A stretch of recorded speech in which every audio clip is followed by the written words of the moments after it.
17.43. Hey y'all, Artist Poet Girl here, also known as APG Jamie, and today we're continuing with our primitive project series. This is part 2, stamp carving. The first part was where we made clay beads, and hopefully I'll get linked in the iCards in the upper right hand corner to that video and in the description box below, where there will also be a list of ingredients for your convenience. So anyway, I'm using Speedy Carve because that's what I like, and I typically purchase it only when I have at least a 50% off coupon. Okay? I'm just saying, because, yeah, I'm just saying.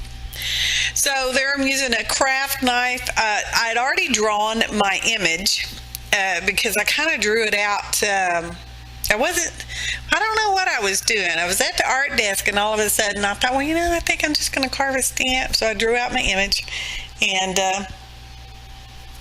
yeah, camera wasn't on. And I used, just a regular number 2 pencil. And my lines were pretty heavy with the graphite, which is how I'm able to do this transfer that you're fixing to see. Anyway, I trimmed out my Speedy Carve to more or less approximate the size of my image there. And now I'm trimming my paper down just a little bit. And I center it up, even though that's kind of a waste of time because it ended up being crooked anyway. So just the tiniest bit of crooked. All right, so here I've laid my image face down. If you don't use graphite, you can go over it with your pen on the back or whatever, transfer it. I'm just rubbing it with a bone folder, not a real bone. And it is taking the graphite and putting it straight onto the Speedy Carve. Now, in order to keep my lines, because I'm keeping my lines as I carve, you need to decide this before you start carving. I know I say that every time, but it's true. I'm taking a black Sharpie and I'm drawing over the graphite transfer lines there with the marker because I do not want to accidentally rub them off or anything else. And at any time before you carve that particular area, you can change your lines. Anyway, to go over the finer lines in the eyes, I'm going to use just a regular ink pen because those little Sharpie pens, finer pointed pens, they really don't draw that well. So anyway, I don't know why I keep them on my desk. It's just awesome. But anyway, there we have it. Y'all know me. I'm looking to see if it was kind of the same, and it was. Now I have a couple different handles. The blue one is a Hobby Lobby. I don't know the brand. It was inexpensive. It came with a set of the little carving tools as well. The red one is a Speedball brand. Both handles open up, and you can store your tools in there. Very handy. I do like having more than one tool. That way I can keep my smaller V-groove in one and my larger clean out, I don't know what it's called. I don't know. Yeah. Because when I leave the line, I'm carving away the material between the lines. And you need pretty much the small V groove for that because you want to run next to the line. And once you get that all pretty much traced out, then you can go in with your larger gouge. I guess it's a gouge. That's what came to my head. Gouge head. And carve out the remainder of the excess pink stuff.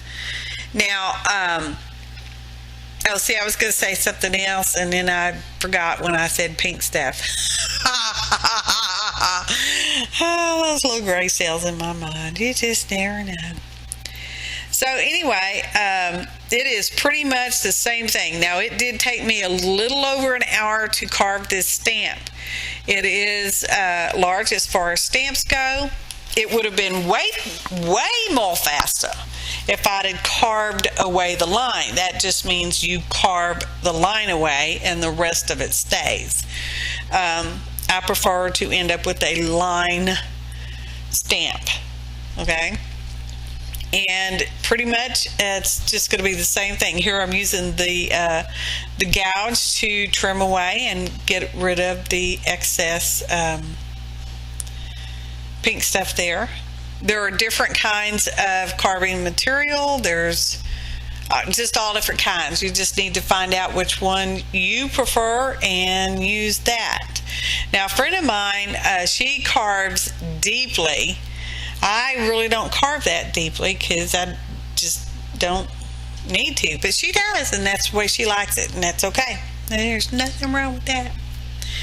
So, like I said, this is part of a primitive project series. There will be 3 parts. The third and final one will appear the following Friday after this one.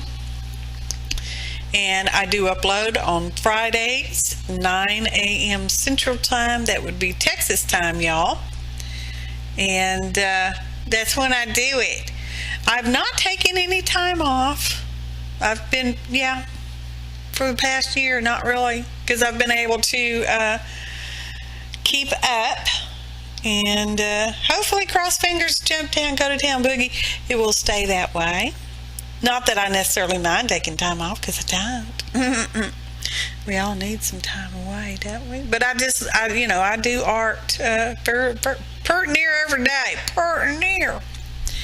So there I'm trimming away some excess around the edge, because like on your regular rubber stamps, if you have too much of an edge sticking out, it will leave a mark.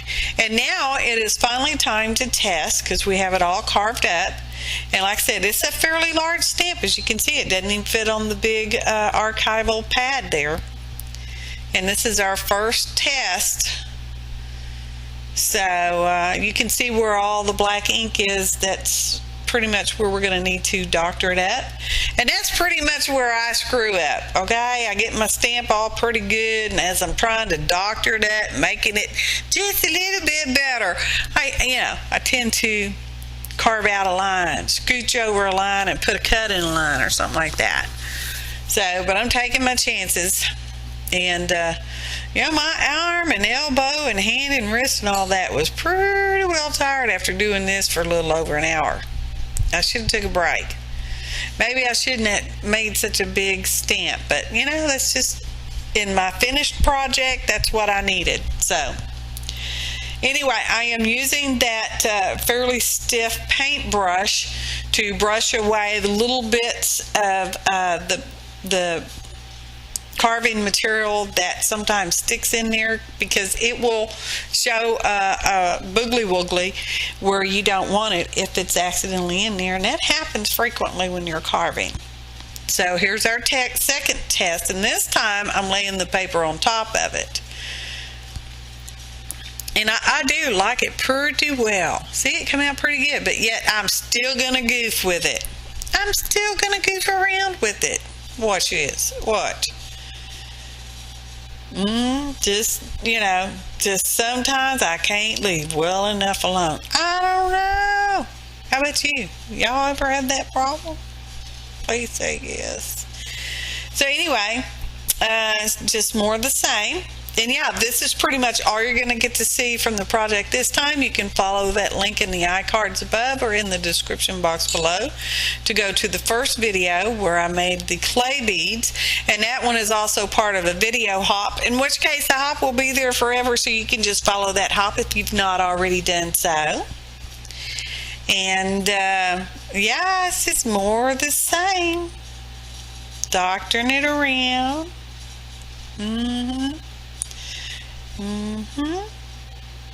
Cleaning up. I think we're going to do another test print. Yes. This time I'm putting the ink pad on top, and this is on a piece of cardstock, because originally I was just using copy paper. Yep, it's stamping pretty good, but yet I'm still going to do some touch-ups that are totally not necessary. They're just not necessary, y'all. And yet I did. Oh, sometimes I just got to question myself after the fact. Well, sometimes I question myself before. Sometimes. But, yeah. So anyway, a little over an hour carving, and you get 10.5 minutes. You're so welcome. So there we go. And next Friday, unless it's already out because you're watching, older videos, thank you so much, will be the third and final one. And I do appreciate all my new subscribers. I appreciate you watching, liking, subscribing, and kind commenting. I do like it. Thanks for watching, and happy arting, y'all.